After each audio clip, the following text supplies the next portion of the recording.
రోజంతా చాలా బిజీగా గడిచింది. కానీ ఒక్కసారి ఆలోచిస్తే మనం నిజంగా ప్రొడక్టివ్గా ఉన్నామా? లేకపోతే కేవలం బిజీగా ఉన్నామనే ఒక భావనతోనే రోజుని ముగిస్తున్నామా? ప్రతిరోజూ ఒక చిన్న యాక్షన్తో మొదలవుతుంది. ఫోన్ని అన్లాక్ చేయడంతో, మనసులో ఒక్కసారి చూస్తే చాల్లే అనుకుంటూ. కానీ అది చెక్ కాదు కదా, అదొక ట్రిగర్. ఇక అక్కడి నుంచి రోజూ మన చేతుల్లో ఉండదు. దానంతట అదే ఒక ఫ్లోలో వెళ్ళిపోతుంది. మధ్యలో పని మొదలుపెడతాం, కాని ఓ 10 నిమిషాలకే మనసు ఎటో వెళ్ళిపోతుంది. అది ఒక్క నోటిఫికేషన్ కావచ్చు, లేదా మనసులో మెదిలిన ఒక్క ఆలోచన కావచ్చు, లేదా ఏదైనా చిన్న డిస్ట్రాక్షన్, అంతే. వెంటనే మన డైరెక్షన్ మారిపోతుంది. ఇదే పదే పదే జరుగుతూ ఉంటుంది. రోజు చివర్లో చూసుకుంటే చాలా పనులు చేసినట్టు అనిపిస్తుంది, కాని ఎక్కడో లోపల ఒక అనుమానం, మనం నిజంగా ముందుకు వెళ్తున్నామా అని. ఇక్కడే మనం గమనించని ఒక ప్యాటర్న్ ఉంది. అసలు సమస్య మనం బిజీగా ఉండటం కాదు, మనం ప్రొడక్టివ్గా లేకపోవడం. అందుకేనేమో మనకి టైం అస్సలు సరిపోవట్లేదు. ఎందుకంటే బిజీగా ఉండటమంటే కేవలం కదలిక, అదే ప్రొడక్టివ్గా ఉండటమంటే ఒక గమ్యం వైపు కదలటం. మనం కదులుతున్నాం, కాని ఆ గమ్యం మన కంట్రోల్లో లేదు. రోజంతా పనిచేశామని అనుకుంటాం, కాని నిజానికి ఏం జరిగిందంటే మనం కంటిన్యూస్గా స్విచ్ అవుతూనే ఉన్నాం. ఒక పని నుంచి ఇంకొక పనికి కాదు, ఒక అటెన్షన్ నుంచి మరో అటెన్షన్కి. ఇది చాలా సూక్ష్మమైన విషయం.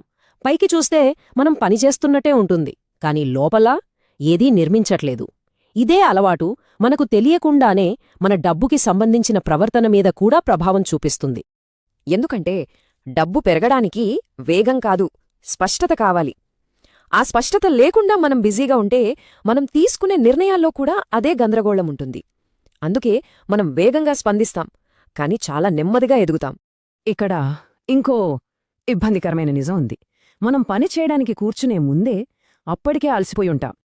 అది పనివల్ల వచ్చిన అలసట కాదు, కంట్రోల్ లేకుండా గడిచిపోయిన సమయం వల్ల వచ్చిన అలసట. అప్పుడు మనసేం చేస్తుందంటే తేలికైన పనులవైపు వెళ్తుంది. కష్టమైనా సరే ముఖ్యమైన పనుల్ని మాత్రం వాయిదా వేస్తుంది. బహుశా ఇదేనేమో అసలైన తేడా బిజీగా ఉండేవాళ్లకి, ప్రొడక్టివ్గా ఉండేవాళ్లకి మధ్య. ఇక్కడ మనం 2 విషయాలు గుర్తుపెట్టుకోవాలి. మొదటిది, ఎంతసేపు పని చేశామన్నది కాదు ముఖ్యం, ఎలాంటి డిస్ట్రాక్షన్ లేకుండా ఎంతసేపు ఏకాగ్రతతో ఉన్నామన్నదే ముఖ్యం. ఇక రెండోవది, ఇది ఇంకా ముఖ్యమైనది, మన కంట్రోల్లో లేని అటెన్షన్ చివరికి మన కంట్రోల్లో లేని ఒక ఇన్కమ్ ప్యాటర్న్గా మారిపోతుంది. ఇప్పుడు మనల్ని మనం వేసుకోవాల్సిన ప్రశ్న, రోజు ముగిసేసరికి మనం అలసిపోతున్నామా, లేక అర్థవంతంగా ఏదో సాధించామన్న తృప్తితో ఉంటున్నామా? పక్కవాళ్లకి బిజీగా కనిపించటం ముఖ్యమా, లేక మనకి మనం ప్రొడక్టివ్గా ఉండటం ముఖ్యమా? ఎందుకంటే బిజీగా ఉండటం అనేది బయటకు కనిపించే ఒక యాక్టివిటీ, కానీ ప్రొడక్టివ్గా ఉండటం అనేది మన లోపల మనకుండే ఒక కంట్రోల్. ఆ కంట్రోల్ లేనప్పుడు మనం ఎంత వేగంగా పరిగెత్తినా చివరికి అదే చోట ఉండిపోతాం. ఈ ఆలోచన గురించే మనం తర్వాతి సెషన్లో ఇంకాస్త లోతుగా మాట్లాడుకుందాం. ఒకవేళ ఇలాంటి ఆలోచనలు మనందర్నీ ఆలోచింపజేస్తుంటే లైక్ చేయండి, మీ ఆలోచనలు ఏంటో కామెంట్స్లో పంచుకోండి. ఇలాంటి స్పష్టతనిచ్చే మరిన్ని విషయాల కోసం సబ్స్క్రైబ్ చేసుకోండి.